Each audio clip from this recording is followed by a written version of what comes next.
ለአገዛዙ እጁን የሰጠው ፈንታውን ሞሃቤ በትላንትናው ዕለት በሽብር ወንጀል የጥፋተኝነት ውሳኔ እንደተላለፈበት ተሰምቷል። ዝርዝር መረጃ ደርሶናል።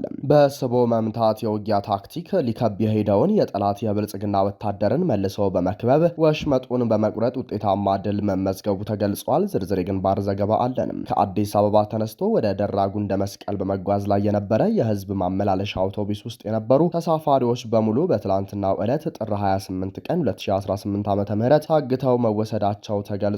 ጉዳዩን ይዘናል። ሩሲያ ስለ አሜሪካና ኢራን አስፈሪ ሁኔታ ስትናገር፣ አሜሪካ ደግሞ ከኢራን ጋር በአካል ልገናኝ ነው እያለች ነው። በውጭ ዜናችን እንመለከተዋለን።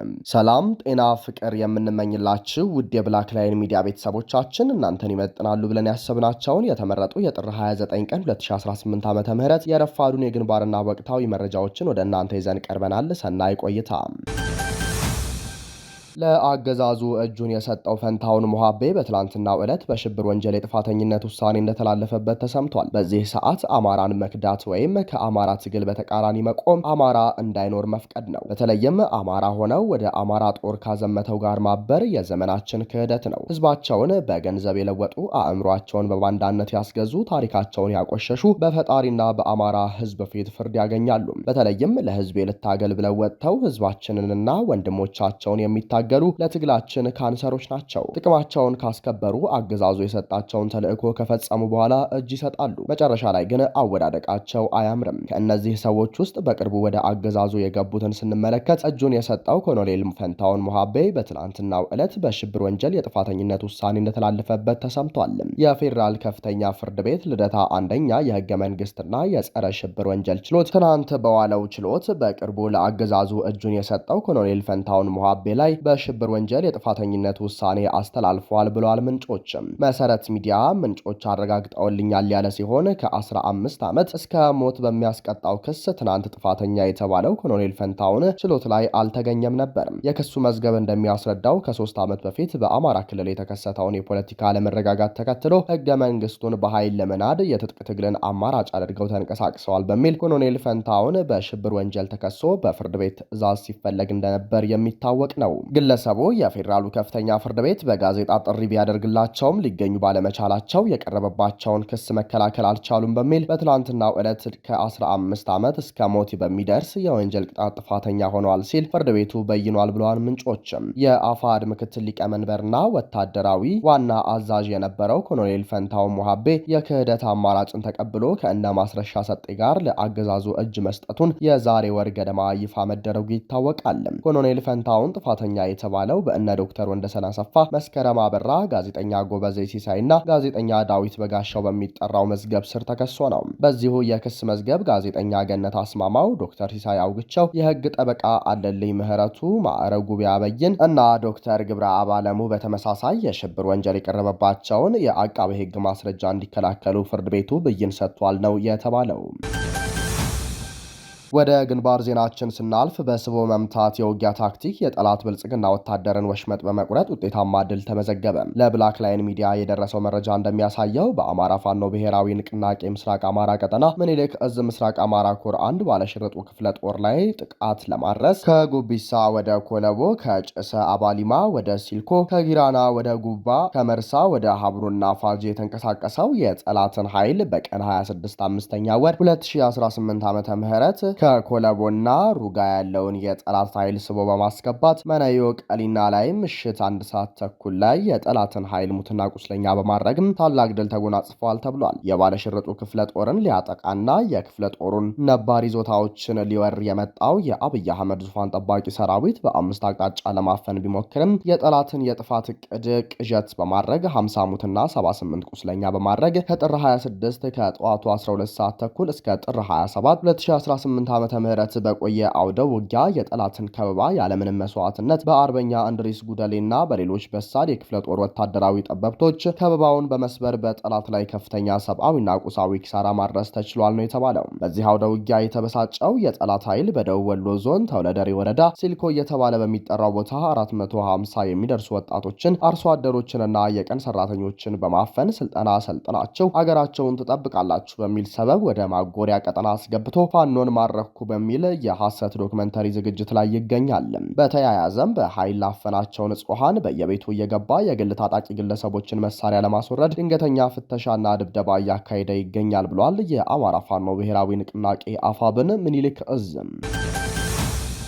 በሌላ ዜና በምስራቅ ጎጃም በደጀን ከተማና በአካባቢው ቀበሌዎች በአርሶ አደሮች እየተፈጸመ ያለውን ድርጊት እጅግ ልብ የሚሰብርና ሰብአዊነት የት ሄደ የሚያስብል ነው ተብሏል። በየቀበሌው የሚገኙ አርሶ አደሮች ሚሊሻ ካልገባችሁ በሚል ግዳጅ መታሰራቸው ሳያንስ ያልተገኙትን ወንዶች ለመተካት ተብሎ የሚስቶቻቸውን ማለትም አራስ እናቶች ከነ ህጻናቶቻቸው ጋር መታገታቸው የጉዳዩ አሳሳቢነት እጥፍ ያደርገዋል። ምንም የማያውቁ ህጻናትንና ልዩ እንክብካቤ የሚያስፈልጋቸው አራስ እናቶች ለፖለቲካዊ ዳጅ እንደ መያዣ መጠቀማቸው በምንም መስፈር ተቀባይነት የሌለውና ለህሊና የሚከብድ ግፍ ነው። ይህ በእናቶችና በህፃናት ላይ እየደረሰ ያለው እንግልት የሁላችንንም ድምጽ ይፈልጋል። አንድ አባት ወይም ባል ስላልተገኘ ሚስቱንና ልጆቹን ማገት ህጋዊም ሆነ ሞራላዊ መሰረት የሌለው ድርጊት ነው። ማህበረሰቡም ሆነ የሚመለከታቸው አካላት ይህንን ኢሰብአዊ ድርጊት በትኩረት ሊመለከቱትና ሊያወግዙት ይገባል። አገዛዙ በመላው አማራ አስገዳጅ ወታደራዊ አፈሳ እያደረገ እንደሚገኝ መዘገባችን ይታወሳል። በተያያዘ ዜና ጥር 26 ቀን በደራ ወረዳ ካራ ኦሮጎ በተባለ ስፍራ በኦነግ ሸኔ ታጣቂዎች የጭካኔ ጥግ የታየበት ግፍ ተፈጽሟል ብለዋል ምንጮችም። ታጣቂዎቹ ንጹሐንን እያፈሱ ወደ እገታ ስፍራ ሲነዱ አንዲት የ6 ወር ጨቅላ ህፃን የታቀፈች ውብዬ የተፈራ የተባለች እናትን ለይተው አቁመዋታል። ታጣቂዎቹም ጨቅላዋን ህፃን ከእናቱ እቅፍ ቀምተው ማንም በሌለበት ምድረ በዳ ጣሉት። ልጇን ጥሎ መሄድ ያላስቻላት እናት ግን በእናት አንጀቷ እየተንሰፈሰፈች ልጄን እያለች እየጮኸች ተማጸነችም። ግፈኞች ግን ጩኸቷን ችላ ብለው ልጇን መሬት ላይ ጥለው እሷን በጉልበት ወደ እገታው ስፍራ መሳሪያ ደግነው ወደ በረሃው ነዷት። በኋላም ወደ ጫካው በረሃ እየገፉ ሲሄዱ እናቲቱ በሐዘንና በድካም በመዛሏ እነሱ ከሚጓዙበት ፍጥነት ጋር መሄድ ባለመቻሏ እንደማይጠቅም ዕቃ እሷንም እንደ ልጇ መንገድ ላይ ጥለዋት ሄደዋል። ይህች እናት በተአምር ከአውሬ ተርፋ በሰዎች እርዳታ ጉንደ መስቀል ገባችም። የ6 ወር ጨቅላ ልጇን ግን መሬት ላይ ተጥሎ ቀረ።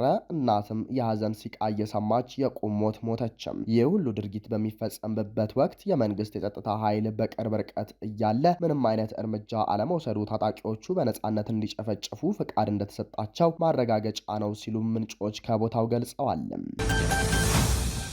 ይህ በእንዲህ እንዳለ የታገቱ ወገኖቻችን በአስቸኳይ ይለቀቁ ዘንድ እንጠይቃለን ሲል የኢትዮጵያ ሕዝባዊ አብዮት ፓርቲ ኢህአፓ በመግለጫው ጠይቋል። ከአዲስ አበባ ተነስቶ ወደ ደራ ጉንደ መስቀል በመጓዝ ላይ የነበረ የህዝብ ማመላለሻ አውቶቡስ ውስጥ የነበሩ ተሳፋሪዎች በሙሉም በትላንትናው ዕለት ጥር 28 ቀን 2018 ዓ.ም ታግተው መወሰዳቸውን የሚገልጹ መረጃዎች እየወጡ ነው ብሏል። ኢህአፓ በእገታ ወቅት አንዲት የ6 ዓመት ህፃን ከእናቷ ተነጥላ የት እንደደረሰች እስካሁን አይታወቅም። የዚህች ህፃን አሁናዊ ሁኔታና የቤተሰቦቿ ስቃይ ለማሰብ እንኳን ይከብዳል። እንዲህ ያሉ የሰላማዊ ሰዎች የሚደረጉ ተደጋጋሚ እገታዎች የየዕለት ዜና ከሆኑ 7 ዓመታትን አስቆጥረዋል። ሁኔታውን አስከፊ የሚያደርገው ደግሞ የዜጎችን ደህንነትና ከቦታ ቦታ የመንቀሳቀስ ነጻነት የሚገታ እንዲሁም ሙሉ በሙሉ ሊባል በሚችል ሁኔታ ንጹሃን ላይ ያነጣጠረ መሆኑ ነው። ኢህአፓ አክሎም ይህን አሳዛኝ ተግባር እንዳይፈጸም የመከላከል ኃላፊነት በዋናነት የመንግስት ቢሆንም መንግስት የዜጎቹን ደህንነት ከመጠበቅ ይልቅ በተቃራኒ መቆሙን በተደጋጋሚ አይተናል። በጉዳዩ ዙሪያ መንግስት ካሳየው ቸልተኝነትና ምን አገባኝ ባይነት በመነሳት መሰል ድርጊቶች የሚፈጸሙት በመንግስታዊ መዋቅር ነው ብለን እንድናስብ አድርጎናል ብለዋል። የኢትዮጵያ ህዝባዊ አብዮታዊ ፓርቲ ኢህአፓ የሚመለከታቸው አካላት፣ የሚዲያ ተቋማት፣ የኢትዮጵያ ህዝብና አጠቃላይ የሰብአዊ መብት ጉዳይ ግድ ይለናል የሚሉ ዓለም አቀፍ ተቋማት ለታገቱት ንጹሃን ድምፅ እንዲሆኑና የታጋች ዜጎች ህይወትን ለማዳን ጥረት እንዲደረግ ይህን መሰል ህገወጥ ድርጊቶችም መቋጫ እንዲበጅላቸው መፍትሄውን እንዲያፈላልጉ በአስቸኳይ ይጠይቃል ሲል ዛሬ ባወጣው መግለጫ ገልጿል።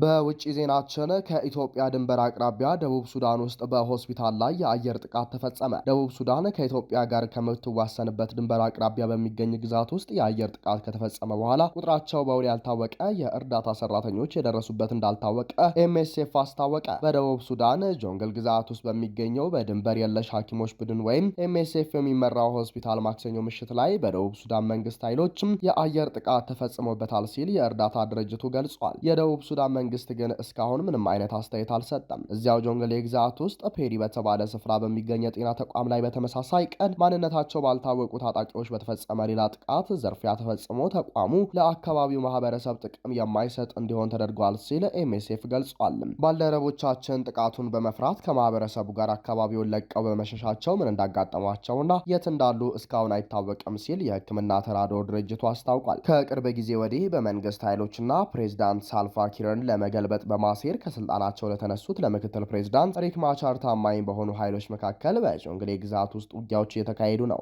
እነዚህም ግጭቶች ከሱዳን ተለይታ አዲስ ሀገር በሆነችው ደቡብ ሱዳን ውስጥ የእርስ በርስ ጦርነት መልሶ እንዲያገረሽ ያደርጋል የሚል ስጋት ፈጥሯል። ከፍተኛ የምግብ እጥረት ካለባቸው የደቡብ ሱዳን ክፍሎች መካከል አንዱ በሆነው ጆንግሌ ውስጥ ከፍተኛ የጤና አገልግሎት ፍላጎት ያለ ሲሆን ካለፈው ታህሳስ ወር ወዲህ በተካሄዱ ውጊያዎችና የአየር ድብደባዎች 280 ሺህ የሚገመቱ ሰዎች መፈናቀላቸውን የተባበሩት መንግስታት ድርጅት ገልጿል። ኤምኤስኤፍ እንዳስታወቀው ማክሰኞ ዕለት ከተፈጸመው የመጀመሪያው ጥቃት ቀደም ብሎ ጥቃት ሊፈጸም እንደሚችል መረጃ ደርሶት ነበረ። በዚህም ምክንያት ከጥቃቱ ከሰዓታት በፊት ህመምተኞችና ሰራተኞች ለቀው እንዲወጡ ተደርጓል።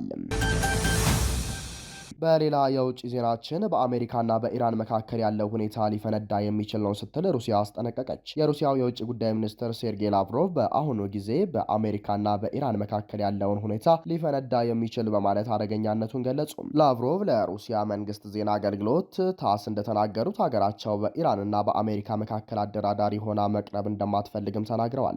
ሩሲያ ያለውን ሁኔታ በመከታተልና በመገምገም ላይ ናት ሲሉ የውጭ ጉዳይ ሚኒስትሩ ሩሲያ በድርድሩ ውስጥ ሚና እንደሌላት አመልክተዋል። ጨምረውም ኢራን ለሩሲያ የቅርብ አጋርና ጎረቤት ናት በማለት ሁኔታውን እንዴት እዚህ እንደደረሰ በመረዳት በኩል ግድ የማይሰጠን አይደለም። ሁኔታው ለኢራን ብቻ ሳይሆን ለመላው የመካከለኛው ምስራቅ ጭምር አደገኛ ነው ብለዋል። ሴርጌይ ላቭሮቭ በምሳሌ በአካባቢው ባልታሰበ ሁኔታ ሊፈነዱ የሚችሉ ቦምቦች አሉ በማለት የትኛውም ስምምነት ላይ ከተደረሰ ተግባራዊ እንዲሆኑ ለመረዳት ዝግጁ መሆናችንን ኢራኖችና እስራኤሎች ያውቃሉ ብለዋል። ከዚህ ጋር በተያያዘ የአሜሪካና የኢራን መሪዎች በቀጥታ ሊነጋገሩ እንደሚችሉ ምክትል ፕሬዝዳንት ቫንስ ፍንጭ ሰጥተዋል። የአሜሪካው ምክትል ፕሬዝዳንት ጄዲ ቫንስ ፕሬዝዳንት ትራምፕ እና የኢራኑ ጠቅላይ መሪ አያቶላህ አሊ ካሚኔ በቀጥታ መነጋገር ካልቻሉ የሚደረገው ድርድር ውስብስብና አስቸጋሪ ያደርገዋል አሉ። የፕሬዝዳንት ትራምፕ ምክትል ቫንስ ሲሪየስ ኤክስኤም ከተባለው የአገራቸው ቴሌቪዥን ጣቢያ ጋር ባደረጉት ቃለ ምልልስ ላይ አገራቸው ከኢራን አንጻር ያላትን ፖሊሲ አንስተው ተናግረዋል።